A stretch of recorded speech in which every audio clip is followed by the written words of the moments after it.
जैसा कि यह तस्वीर देख रहे हैं, यह तस्वीर बिहार के बक्सर जिले के कड़सर की जमीन पर ये हो रहे 5 अक्टूबर 2022 को कार्यक्रम सम्राट अशोक विजयदशमी महोत्सव को लेकर जो है ये कार्यक्रम जो है वहाँ का पूरा परिदृश्य हम आपको पेश कर रहे हैं। तो बने रहिए इस मीडिया पर।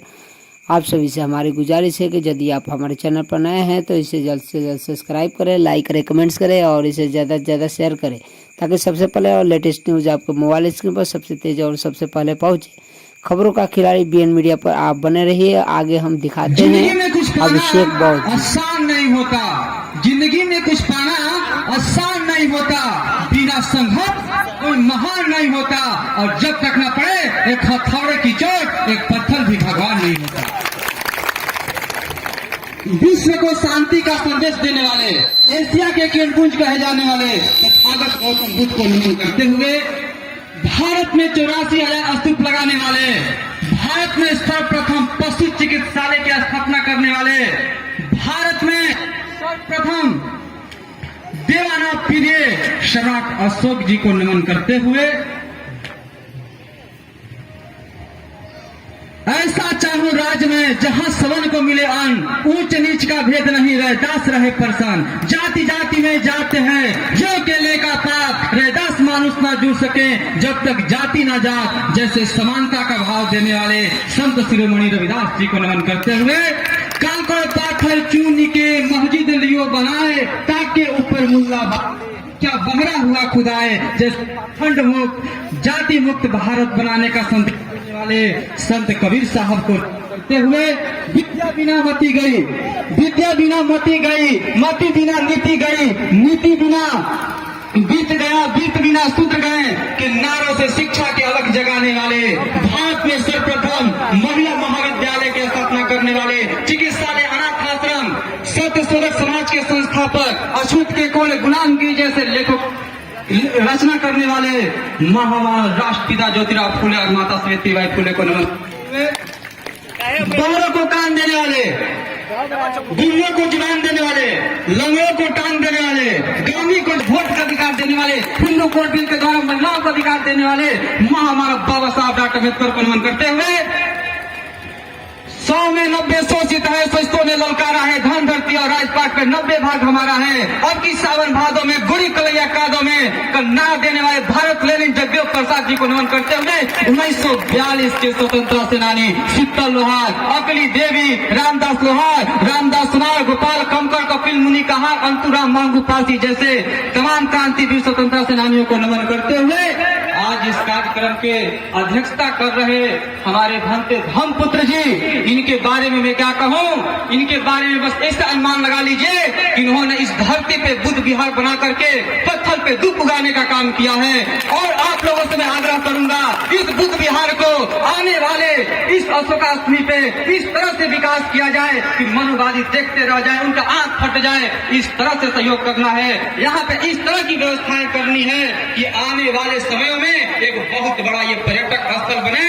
हमारी माताएं बहनें जो आपसे आग्रह करें कि चलिए पार्सल घुमा दीजिए, कैसे गाना निकला है कि राजा बनारस घुमा दी, वैसे ही आपके माताएं बहनें ये कहें कि चलिए तेरी कर्सर घुमा दीजिए।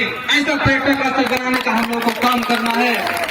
इस कार्यक्रम की मान संचालन कर रहे हैं मान संचालक महोदय और इस कार्यक्रम की मुख्य अतिथि बहन इंद्र चौधरी जी और उद्घाटनकर्ता बड़े भैया अजीत जी, मैं उपस्थित यहाँ तमाम गार्जियन, माताएं बहनें और आप सभी को तहे दिल से और इस एक बहुत संस्थापक बुद्ध विहार तहे दिल से नमन करता हूँ, हार्दिक अभिनंदन करता हूँ।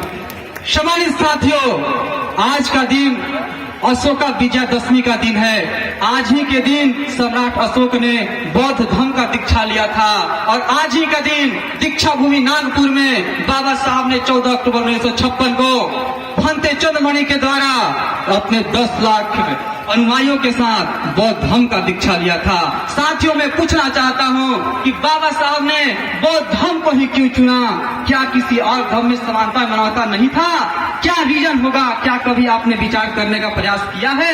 1935 में जब बाबा साहब ने कहा कि मैं हिंदू मरा हूँ, ये मेरी बस की, मैं हिंदू जन्मा हूँ, ये मेरी बस की बात नहीं है, लेकिन मैं हिंदू के रूप में मरूंगा नहीं, तो उनके पास विभिन्न धर्म के लोग आए, उनके पास क्रिश्चियन आए, बोले बाबा साहब आप क्रिश्चियन बन जाओ। उनके पास मुस्लिम आए, बोले बाबा साहब आप मुस्लिम बन जाओ। सिख, पारसी, जैन सभी लोग चाहते थे कि बाबा साहब उनके धर्म को अपना लें, लेकिन बाबा साहब ने किसी का नहीं सुना और 7 साल तक विश्व के सभी धर्म ग्रंथों का अध्ययन किया और अंततः उन्होंने बौद्ध धर्म को चुना। जानते हैं क्यों?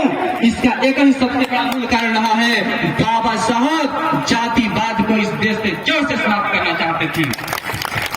और आपको मैं बता दूं, बौद्ध धर्म विश्व का एकलौता ऐसा धर्म है जिसमें कोई जाति व्यवस्था नहीं है। अब विश्व के किसी भी बौद्धिस्ट से पूछिएगा आपकी जाति क्या है, तो वो स्पष्ट शब्द में उत्तर देगा कि हम मानव हैं, मानव हमारी जाति है और मानवता हमारा धर्म है। जो ऐसा बोलता है वही सच्चा बौद्धिस्ट है, अन्यथा जिसके अंदर बौद्ध धर्म में आके भी जातीय गुरुता नहीं गई वो बौद्धिस्ट हो ही नहीं सकता।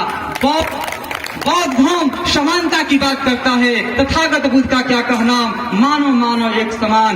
बौद्ध धर्म विश्व का एकलौता धर्म है जिसमें केवल मानव कल्याण की ही नहीं बल्कि समस्त प्राणियों पर दया रखने की बात की गई है।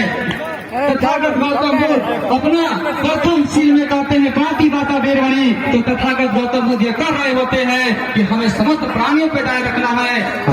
ये सभी प्राणियों, वन वनस्पतियों, जीव जंतुओं सभी के हित में है। ये संपूर्ण संसार के हित की बात करता है। ये किसी के साथ भेदभाव नहीं करता, ये किसी को उच्च नीच नहीं करता। ये वसुधैव कुटुंबकम, वसुधैव कुटुंबकम यानी समस्त संसार हमारा परिवार है, इस सिद्धांत पे काम करता है। 2 मिनट समय की बहुत कमी है, 2 मिनट समय लूंगा मैं। के सिद्धांत पे काम करता है। बौद्ध धर्म विश्व का एकलौता ऐसा धर्म है जिसके प्रचार प्रसार के लिए हिंसा का सहारा नहीं लिया गया। आप विभिन्न धर्मों के इतिहास को देख लीजिए, उस धर्म के प्रसार के लिए कत्लेआम कर दिए गए, खून की नदियां बह गई, लेकिन बौद्ध धर्म अपने करुणा, मैत्री, प्रज्ञाशील के द्वारा पूरे विश्व का दिल जीत लिया। आज 56 कंट्री बौद्धिस्ट हैं और दिन प्रतिदिन इसकी संख्या बढ़ती जा रही है। और मैं लास्ट में यही कहना चाहूंगा, जैसा कि आज का टॉपिक है कि आखिर बहुजनों को सत्ता क्यों नहीं मिल रहा है, तो सत्ता न मिलने के पीछे ये रीजन है कि हम बहुजन जातियों और पार्टियों में बटे हैं। हमें अंतरजातीय विवाह के द्वारा इस जाति बंधन को तोड़ना होगा और हमारा एक सपना, एक राष्ट्र को पूरा करने के लिए अपना पूरा कागज झोंक देना होगा। आज इस परसर की धरती से बहन इंदु चौधरी यहाँ पे आई हैं, ये संकल्प लेके जाना होगा कि आने वाले समय में पटना के गांधी मैदान में सभी संगठन वाले मिलके 100 जोड़ा अंतरजातीय विवाह करा करके इस बिहार की धरती से पूरे देश को ये संदेश देना होगा कि हम लोग भारत को जाति मुक्त बनाने की दिशा में कार्य करने जा रहे हैं। बहुत बहुत धन्यवाद। समय की बहुत अभाव है, लेकिन आप लोगों से मिलकर बहुत अच्छा लगा। जय भीम, जय भारत, नमो बुद्धाय। बहुत बहुत धन्यवाद। अभिषेक जी, वास्तव में हम क्षमा चाहेंगे आपके